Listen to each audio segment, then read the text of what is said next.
So this is just a little party prezzy. Scorpion. Because why?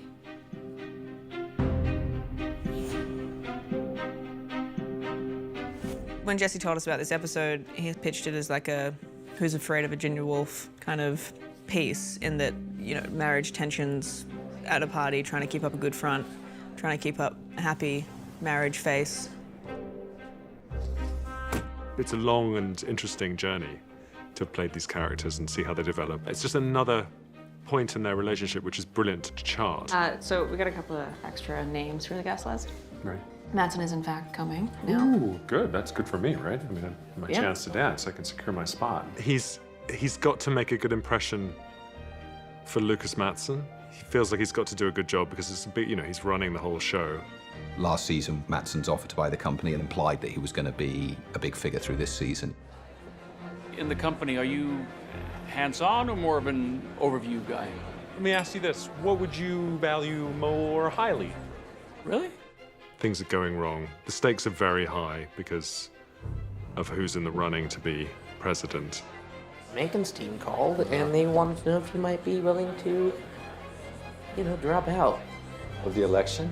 Yes, of the election. They think that you'd be a good fit for an ambassadorial appointment. Things got very real very quickly. Connor created his own little world, anything to sort of get some sort of positive reaction from Pop. And now that he's gone, it just seems like, well, hang on and see where it goes. How do you like Oman? I have to check. See what my woman thinks about Oman. Nice. Of all the couple relationships in the show, Willa and Connor are the most successful. And with Shiv and Tom, you'd think that maybe they had a chance, and then pretty much from the beginning it was troubled. Can we chat about stuff? I have some thoughts. I might need your advice. No. No? They're such an odd couple. There's been so much, like, snotty little stuff from Roman toward Jerry. Jerry. What? The firing you thing? That wasn't real. No. No. I feel that she's quite upset about that it didn't work out as a business partnership with him. And so I think she's very, very disappointed. She's done. She's shown up to let him know. I expect oodles of money, and I want to control the narrative, and I have a whole team, a PR team that's going to make it sound like I want it to sound. If I ever get a whiff of anything undermining my narrative any time in the next 5 years, I will sue, and I will go public with as many pictures of your genitalia that I have in my possession. Have I made myself clear? Yes, absolutely. But the subtext is, fuck you, you know, like, and just turn on her heel and leave. I'm gonna... What?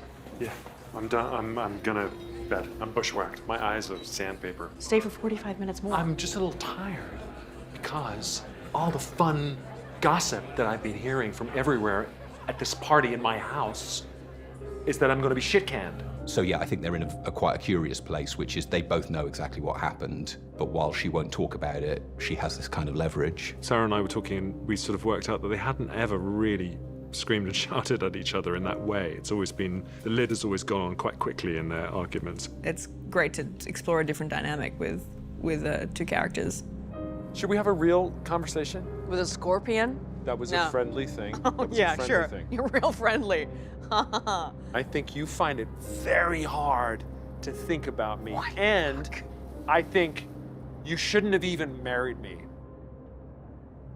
It's a brilliant scene because they both feel like they've been struggling with all kinds of things, and he's really wounded again by her belittling him in front of all these incredibly powerful people at this pre-election party that they're hosting. A lot of that is driven from her discomfort with where her relationship with Tom is. At this party here, there are maybe 40 of the most important people in America, and you have just walked all around all evening telling them all that I'm going to get fired. No, it was implied, lightly.